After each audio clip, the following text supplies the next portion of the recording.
Today is more important in world history and in the survival of the West than I think almost anyone watching will even guess, because it's the day that Donald Trump leads or chickens out.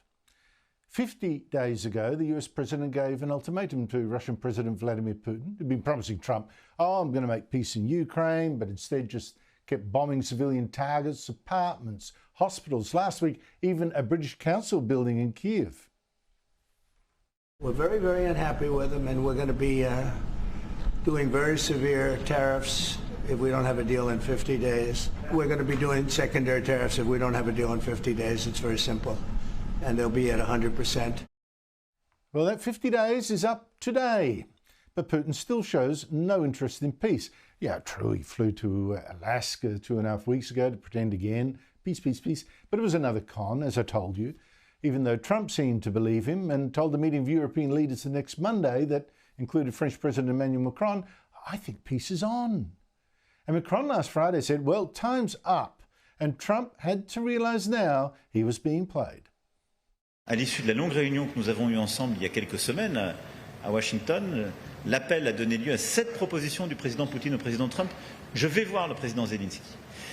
Si ça n'est pas tenu lundi, échéance qui avait été fixée par le président Trump, je crois qu'une fois encore, ça voudra dire que le président Poutine se sera joué du président Trump. And now Putin too is rubbing it all in Trump's face. He's in China for a security meeting we discussed called by China, and was greeted as a huge friend by the communist dictator Xi Jinping, who supports this war in Ukraine. And this time India's Prime Minister Narendra Modi even held hands with Putin to show the world that he was perhaps on the war criminal's side and not, it seems, on Trump's now. Modi even did a group hug with Putin and Xi Jinping. It's like he knows who the real powers will soon be. So, will Trump prove him wrong or prove him right? If he gets this wrong, I tell you, India's not going to be the last country to say, whoops, I better cozy up to these rising tyrannies rather than to the US-led West. And I think we will be hugely weaker for that. Joining me is Sean Spicer, Trump's first White House spokesman. Sean Spicer, great to see you. Prime Minister Modi, the Indian leader, holding and hugging Vladimir Putin, cozying up to Xi Jinping. It's all a very public signal that is sending. How worrying is that? I think it's probably more worrying for him than it is for us. Look, India is a huge, or the U.S. is a huge market for India. Donald Trump is tremendously popular among the Indian people. And if I were Prime Minister Modi, I'd be very careful. Look, the Indians, I dealt with them a lot when I was the assistant U.S. trade rep 20 years ago. They are very transactional. They are out for the best deal. They'll play both sides. I expect nothing less from them. But I think Prime Minister Modi has got to consider his domestic politics on this and make sure that he doesn't try to get too good of a deal at the expense of any kind of political capital that remains with him. Yes, I don't think the Indian public is that keen on China either. 50 days is up today, and Putin still hasn't agreed to any peace in Ukraine.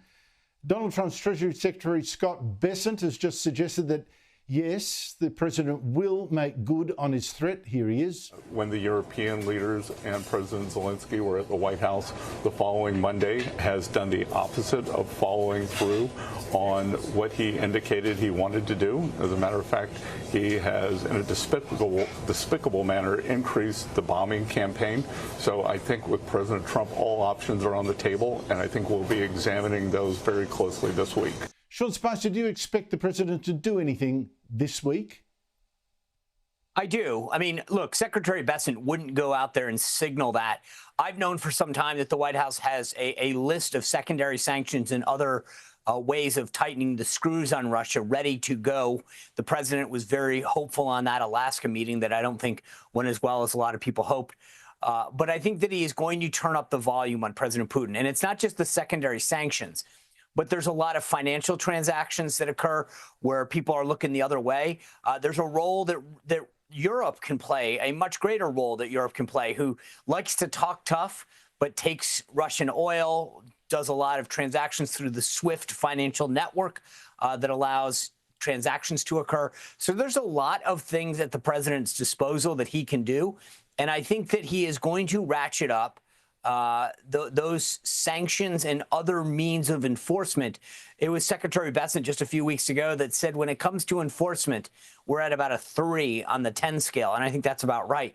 So I think President Trump, for a lot of reasons, somewhat, unfortunately, because Putin disappointed him in this attempt to get a peace deal, is going to want to make him feel it.